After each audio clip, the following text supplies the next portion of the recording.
Selamat pagi teman-teman, kita berjumpa lagi dalam video online ya, video pembelajaran online. Masih membahas tema yang inspiring mengenai bagaimana mengelola proses perubahan ya, change management atau corporate transformation process, change management. Bagaimana mengelola proses perubahan di organisasi Anda atau perusahaan Anda dengan sukses. Ya. Tadi dalam video sebelumnya kita sudah membahas 2 langkah yang krusial untuk mengelola perubahan. Yang pertama kita awali dengan bagaimana membangun kebutuhan untuk berubah. Ya, kenapa kita harus berubah? Why we have to change? Kalau kata Lee Kun Hee, because only the paranoid will survive. Ya. Itu langkah pertama, ya, kenapa kita harus berubah. Selanjutnya dalam video sebelum ini kita sudah membahas mengenai langkah kedua, yakni bagaimana menciptakan visi dan tujuan perubahan. Bagaimana kita membangun visi yang konkret, tujuan yang konkret, yang measurable, yang powerful, ya, bukan yang bahasanya langit tapi tidak meaningful. Misalnya tadi contohnya menjadi perusahaan kelas dunia. Maksudnya apa? Dunia lain, ya, dunia lain. Dunia mana? Dunia maya atau dunia lain gitu ya.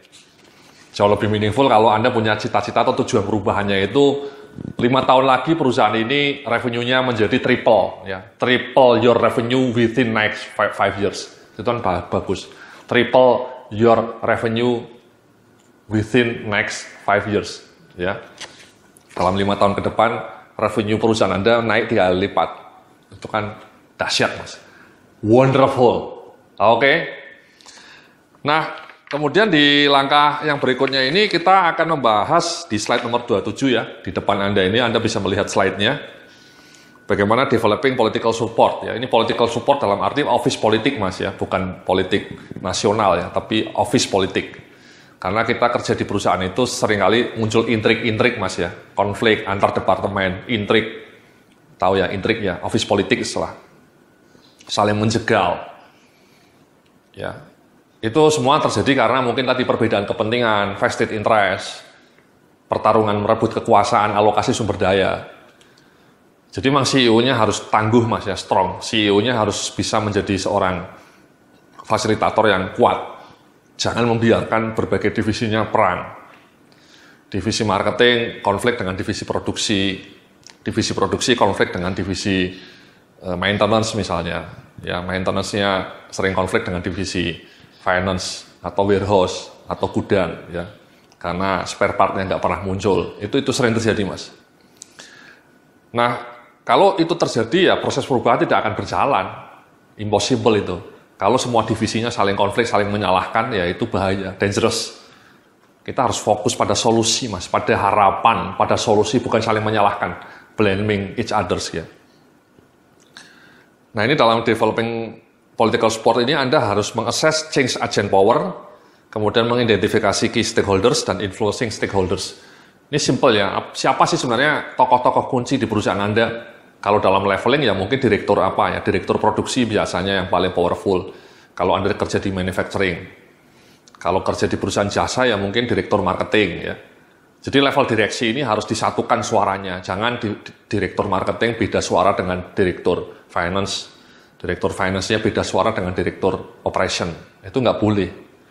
Jadi masing-masing direktur ini harus saling satu suara ya. Nah, setelah direktur itu mungkin level GM. Ya, level GM. Ya, GM di posisi-posisi yang tangguh, yang kunci ya, core. Kan dalam perusahaan itu ada istilahnya core sama supporting, Mas ya. Core itu ya divisi-divisi inti, divisi-divisi yang menghasilkan uang. Kalau divisi supporting itu divisi yang menunjang. Divisi supporting itu misalnya GE, HR GE. Kalau HR memang di beberapa tempat menjadi core juga ya, karena human capital itu penting. Divisi finance, divisi legal, itu kan supporting, Mas. Nah, kita harus mengakses tokoh-tokoh kunci dalam perusahaan Anda, itu tokoh-tokoh kuncinya siapa. Dan kemudian dipengaruhi supaya tokoh-tokoh kunci itu menjadi aktor perubahan.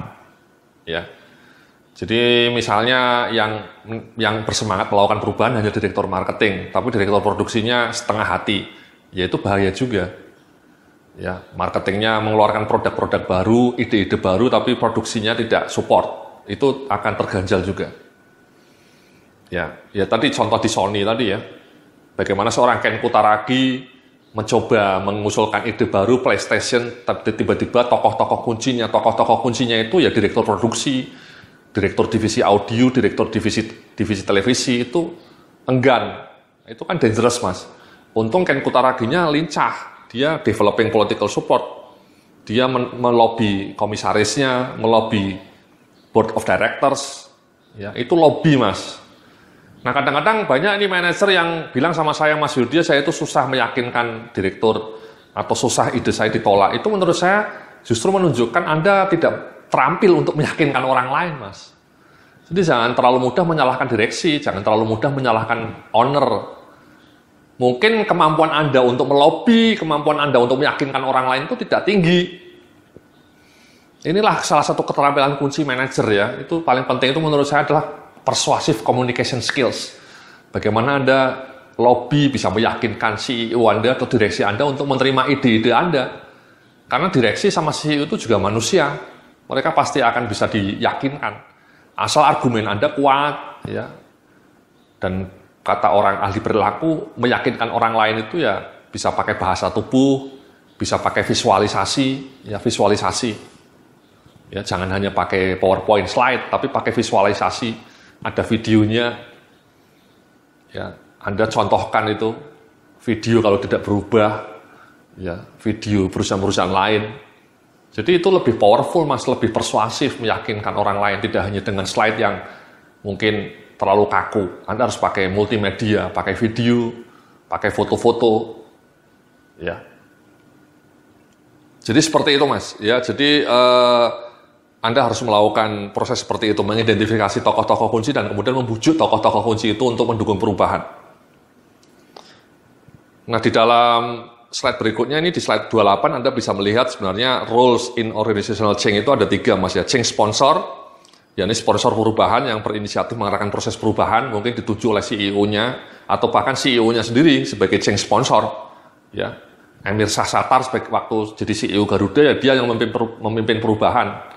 Robi Johan waktu jadi Dirut Mandiri, ya dia yang mengelola perubahan, memimpin perubahan itu.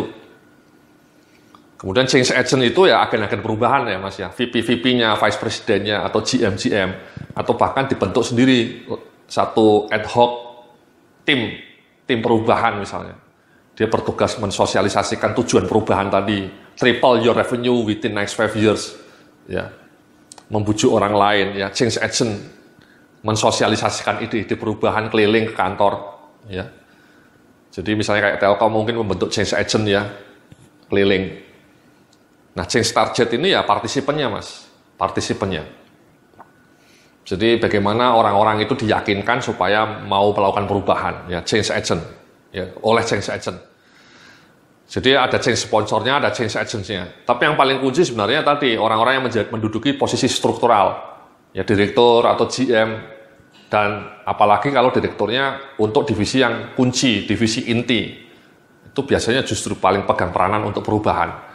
Kalau direktur produksinya misalnya memang orang yang mau melakukan perubahan progresif, ya biasanya akan lebih mudah perubahan itu terjadi. Ya. Tapi kalau direktur di posisi kuncinya itu orangnya malah status quo, itu yang berat, ya bahaya. Apalagi kalau CEO-nya sendiri yang status quo, ya matilah seperti Kodak, ya seperti Kodak mati. Ya, CEO-nya tidak begitu tangguh, atau CEO Nokia-nya ya tidak begitu tangguh. Ya, akhirnya mereka kemudian kolaps.